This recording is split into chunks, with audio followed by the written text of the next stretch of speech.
All right, guys, so here is your recap for episode 2, season 9 of Alone. This one's gonna be quick and dirty because I got things to do. We're gonna start off with Terry. Now, the big thing with Terry right off the bat is he has trouble getting a fire going that first night. As we saw on episode 1, big storm comes in, dumps a bunch of rain, everything's wet, and he makes the mistake of not getting his tinder and keeping it dry, and so everything's wet. There's a couple of things that he could have done, and he may have tried these things. We just don't know about it, you know, because of the edit. And I may end up doing a video on this, how to start a fire when it's raining or as it's been raining for a long time, showing how to get the dry wood on the interior of standing dead timber, making feather sticks and things like that. So that might be a good topic for next Thursday's video. If you guys are interested in that, let me know. One thing that I did notice that Terry was doing, which is a great technique, is when he's trying to get his fire going, with his ferro rod, he's shaving pieces off of it into his tinder bundle without creating sparks. And what that does is it takes that ferrocerium material and it shaves it off into the tinder bundle. And so when you do get some sparks off that thing and shoot them down into that tinder bundle, those shavings that you cut off and put into your tinder bundle, those things will flare up as well, create a bunch more heat, and you can actually get some fairly damp material going that way. That's a great technique. He talks about seeing beaver sign. It seems like, so there's a bear sign everywhere, and in the previews we see at the end of episode 2, we see Benji, looks like Benji gets a shot at a beaver, so it'll be interesting to see how that turns out.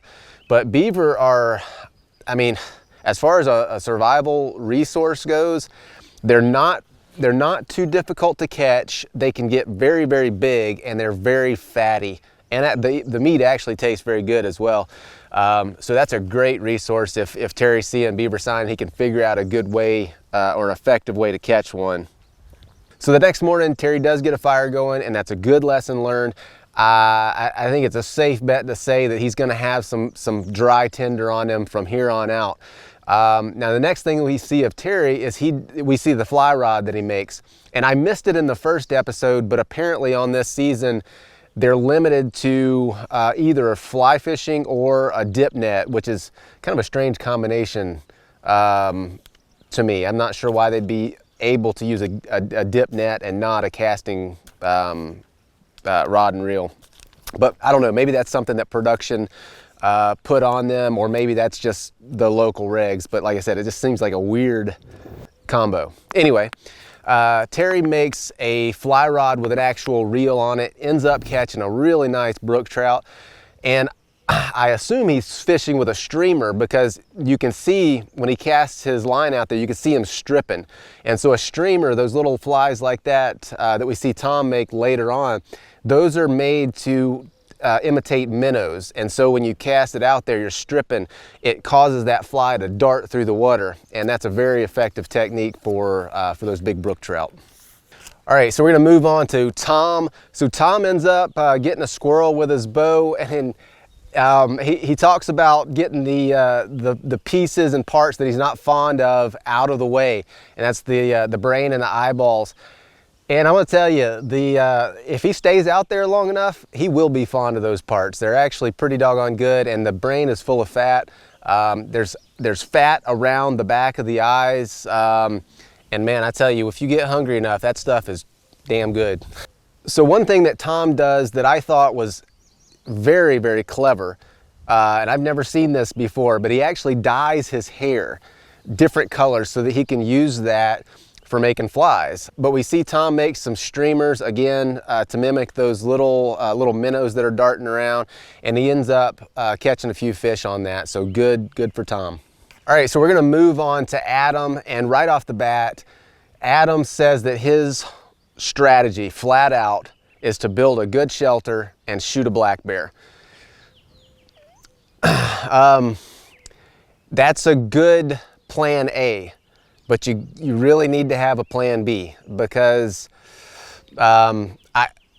it'll be interesting to see how he adapts if he does not have the opportunity to shoot a black bear, because that's not guaranteed. There may be a lot of bears there in that area, but he may not have them on his site. And even if he does have them on his site, he may not just have a good opportunity at one. So I think you need, if you're going to go into something like this, if you're going to go into this challenge, you need to be adaptable and not go in there with the idea that you're going to do it a certain way, because things are very, very, very likely, almost guaranteed, to not go to your plan. So we see that he has put a lot of effort into his shelter, and he's actually built a very nice shelter. And he was the one that took the tarp in. And I assumed before the season started, when I saw that on his gear list or his item list, I assumed that he was planning on building a kayak or a boat with that tarp. But it looks like he's actually used it for his shelter. He brought a clear tarp, and he's using that for one wall on a shelter so that he can get light in there, which is a great thing. I don't know if that's worth giving up a different item for to have that, but that's the choice he made, and we'll see how it works out for him. So Adam also finds some bear scat, and we can see him picking it up and mashing it around with his hands. I wouldn't recommend that. With ungulate scat, deer, elk, moose, stuff like that, you can pick that stuff up, and I mean, you don't stand much of a risk of contracting anything from it. Predator scat, on the other hand, we're talking wolf, coyote, black bear. I mean, I've done it. I wouldn't recommend it because predators can carry some pretty nasty diseases that can transfer to us. Trichinosis being one of them. And I don't know if trick is transferred through the feces or not, but still, I mean, take a stick and mash that stuff around and see how fresh it is. I wouldn't recommend picking that stuff up with your bare hands. All right, so moving on to Timogen, we can see that he's making some good progress on his shelter, and he has a pretty unique fire setup. He's basically digging a pit into the ground, and he talks about how it's similar to a Dakota fire hole, but I couldn't see how he had it vented on the intake and the exhaust. He talked about that stuff, but I couldn't really see how he had that done from the footage. So it also looks like he's got some very good clay material to work with, and so we'll see if he ends up building like an actual fireplace around that thing. But I think that might be where he's headed. We'll just have to see. So one of the things that I really like about what Timogen says is he wants to grow as a person from this experience. He wants to learn more about himself or know himself more deeply. And I can guarantee you, if you stay out there long enough, you absolutely will. You'll discover things about yourself that you probably never would have, and never would have had the opportunity to learn have you not gone through something like this.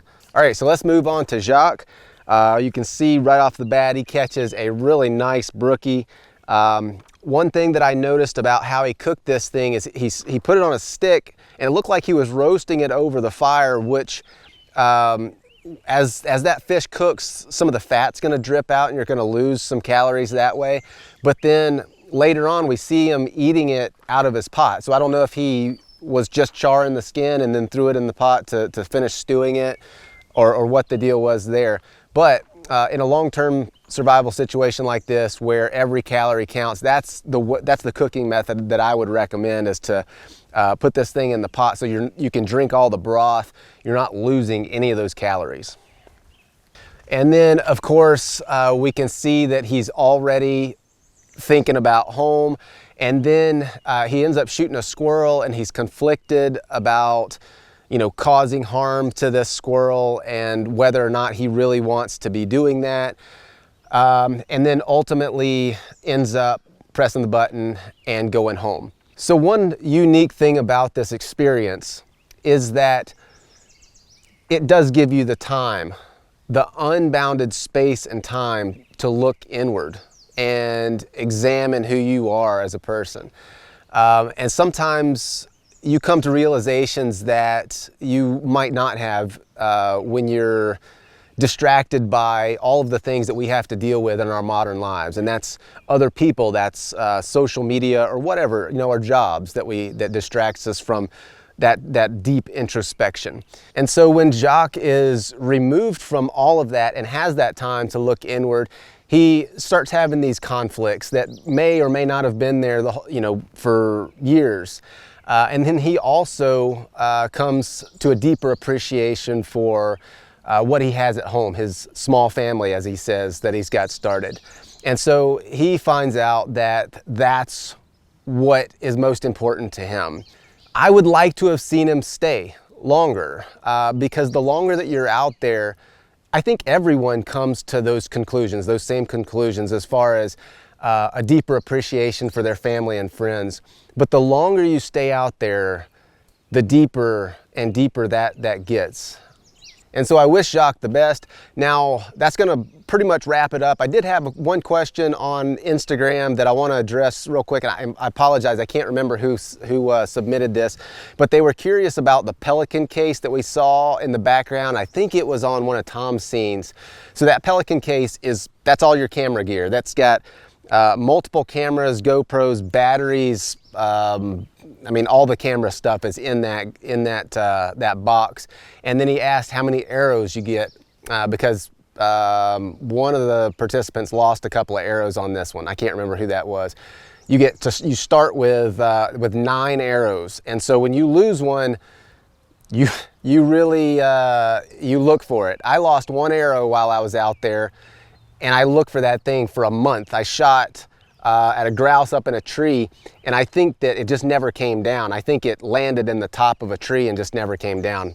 But you'll see one other thing on the archery stuff is you see some people shooting what's called flu-flus, or that's the arrows with those big fletchings on them. And then you see other folks shooting just standard fletchings. The flu-flus create a lot of drag, and so the arrows don't go as far. And so they're easier to find. And then the other thing is there's just that big bunch of fletching, which if it's sticking up is much easier to see. So that's gonna wrap it up for this one. If y'all have any questions, or if you want me to address anything on like my bushcraft hacks video, let me know. Like I said, I'm probably gonna do one showing how to start fire in wet weather. But anything other than that, let me know. I'll try to address it. See y'all on the next one.